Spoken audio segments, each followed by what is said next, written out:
പത്തനംതിട്ടയിൽ ഭാര്യയെ കുത്തി കൊലപ്പെടുത്തിയ ശേഷം ഭർത്താവ് ജീവനൊടുക്കി. പത്തനംതിട്ട മല്ലപ്പള്ളി ചേർത്തോടാണ് സംഭവം. സുധാ രഘുനാഥ് എന്ന വനിതയാണ് കൊല്ലപ്പെട്ടത്. ഭർത്താവ് രഘുനാഥ് ജീവനൊടുക്കി. വിവരങ്ങളുമായി ഇപ്പോൾ സുജു ടി ബാബു ചേരുന്നുണ്ട് പത്തനംതിട്ടയിൽ നിന്ന്. സുജു, ഒരുപക്ഷെ തിരുവോണ ദിവസം നടന്ന ദാരുണമായ സംഭവം എന്താണ്? ആ വീട്ടിൽ നടന്നത്? പോലീസ് എന്താണ് പറയുന്നത്?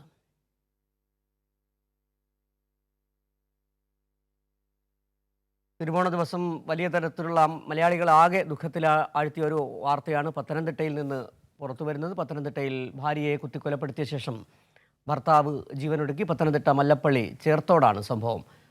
സുധാ രഘുനാഥ് എന്ന വനിതയാണ് കൊല്ലപ്പെട്ടത്. ഭർത്താവ് രഘുനാഥ് ജീവനൊടുക്കുകയും ചെയ്തു. വിവരങ്ങളുമായി ഇപ്പോൾ സുജു ടി ബാബു ചേരുന്നുണ്ട് പത്തനംതിട്ടയിൽ നിന്ന്. സുജു, ഇത് എപ്പോഴാണ് സംഭവം ഉണ്ടായത്?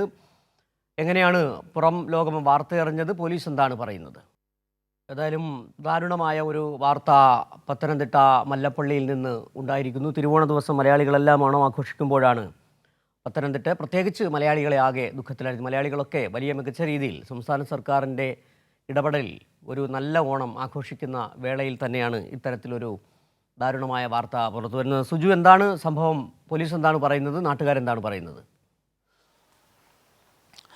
സിജു, ഇക്കാര്യത്തിൽ നാട്ടുകാർ പറഞ്ഞതനുസരിച്ചാണെങ്കിൽ ആദ്യം ഈ മരണവിവരം അറിയുകയും നാട്ടുകാർ തന്നെയാണ് വീടിനുള്ളിൽ എത്തി പരിശോധന നടത്തുന്നത്. ഭാര്യയെ കുത്തിക്കൊന്ന ശേഷം ഭർത്താവ് ജീവനൊടുക്കിയെന്നാണ് നാട്ടുകാരുടെയും പോലീസിൻ്റെ ഇപ്പോഴത്തെ അനുമാനം. കാരണം ഈ ആദ്യം ചെല്ലുമ്പോൾ ഈ സുധാ രഘുനാഥ് 61 വയസ്സ് ഉള്ള സ്ത്രീ വീട്ടിൽ കൊല്ലപ്പെട്ട നിലയിലായിരുന്നു. പിന്നീട് വീട്ടിൽ നടത്തിയ പരിശോധനയിലാണ് ഭർത്താവ് രഘുനാഥിനെ തൂങ്ങി മരിച്ച നിലയിൽ കണ്ടെത്തിയിരിക്കുന്നത്. ഈ മരണത്തിന് കാരണം കുടുംബ വഴക്കാകാമെന്ന അനുമാനത്തിലാണ് ഇപ്പോൾ പോലീസ് ഉള്ളത്. അങ്ങനെ രഘുനാഥ് ഭാര്യയെ കൊലപ്പെടുത്തിയ ശേഷം തൂങ്ങി മരിച്ചതെന്ന നിഗമനത്തിൽ തന്നെയാണ് പോലീസുള്ള. ആത്മഹത്യക്കുറിപ്പോ മറ്റൊന്നും ഇതുവരെയും ലഭ്യമായിട്ടില്ല.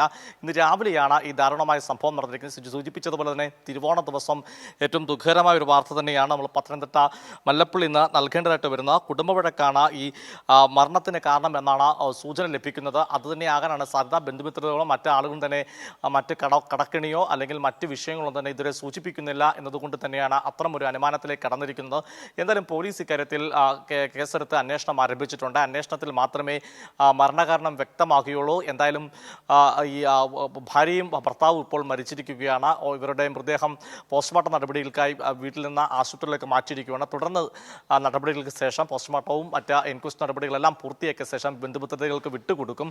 എന്തായാലും ഇപ്പോൾ ഉള്ള പ്രാഥമിക നിഗമനം ഈ മരണകാരണം ഈ കുടുംബ വഴക്ക് തന്നെയായിരിക്കാം കൊലപാതക കാരണം എന്നാണ് അനുമാനിക്കുന്നത്. ആദ്യം ഭാര്യയെ കൊലപ്പെടുത്തിയതാകാം എന്നാണ് പ്രതീക്ഷിക്കുന്നത്. എന്തായാലും വസ്ത്രങ്ങളൊക്കെ അല്പം മാറി അല്ലെങ്കിൽ ഭാര്യയുടെ മൃതദേഹം കണ്ടെത്തുമ്പോൾ കണ്ടത് ഒരുപക്ഷെ പിടിവലി ഉണ്ടാകാം. അതുകൊണ്ട് കുത്തിക്കൊലപ്പെടുത്തുമ്പോൾ രഘുനാഥിനെ കുറിച്ചും ഈ സുധാ രഘുനാഥിനെ കുറിച്ചും നാട്ടുകാരുടെ അഭിപ്രായം എന്താണ്? ഇവരെ മക്കൾ എവിടെയാണ്? മൊത്തത്തിൽ അവരുടെ സാമ്പത്തിക ചുറ്റുപാട് എന്താണ്? നേരത്തെ സുജു പറയുന്നതിൻ്റെ അടിസ്ഥാനത്തിൽ സാമ്പത്തിക പ്രശ്നങ്ങളല്ല, മറ്റു കുടുംബ പ്രശ്നങ്ങളാണ് ഈ കൊലപാതകത്തിലേക്ക് നയിച്ചതെന്നാണ് മനസ്സിലാക്കാൻ കഴിയുന്നത്. തീർച്ചയായിട്ടും ഇപ്പോൾ നമുക്ക് ലഭിക്കുന്ന വിവരം അങ്ങനെയാണ്. നമുക്ക് ദൃശ്യങ്ങൾ കാണാൻ സാധിക്കും. അവരുടെ വീടും മറ്റുമുള്ള ചിത്രങ്ങൾ, ആ ചിത്രങ്ങളിലൊക്കെ സാമാന്യം വലിയ സാമ്പത്തിക പ്രശ്നമില്ലാത്ത ആളുകൾ എന്ന് തോന്നിക്കുന്ന തരത്തിലുള്ളതാണ്. പക്ഷേ നമുക്ക് ഇവരുടെ കടബാധ്യതയുണ്ടോ, ലോണുണ്ടോ എന്ന കാര്യങ്ങളൊക്കെ അറിയേണ്ടതുണ്ട്. അന്നേരം ഈ സുധയുടെ ശരീരത്തിലേക്ക് പിടിവലി നടന്ന ശേഷമാണ് കൊലപാതകത്തിലേക്ക് നടക്കുന്നത്. സാധാരണ ചില സമയങ്ങളിലൊക്കെ കുടുംബം കൂട്ടാത്മഹത്യക്കൊക്കെ ശ്രമിക്കുമ്പോൾ ഒരാളെ കൊലപ്പെടുത്തിയ ശേഷം അല്ലെങ്കിൽ അങ്ങനെയൊക്കെ സംഭവിക്കാറുണ്ട്. നമുക്ക് പലപ്പോഴും അങ്ങനെ കേട്ടിട്ടുണ്ട്. ഇവിടെ അങ്ങനെയല്ല. പകരം സുധയെ ആക്രമിച്ച് കീഴ്പ്പെടുത്തി കൊലപ്പെടുത്തുകയായിരുന്നു എന്നാണ് ഇപ്പോൾ നാട്ടുകാർ സംസാരിച്ചതിൽ നമുക്ക് മനസ്സിലാക്കാൻ സാധിച്ചത്. അവരുടെ ബൈറ്റ് നമ്മൾ നൽകിയിട്ടുണ്ട്.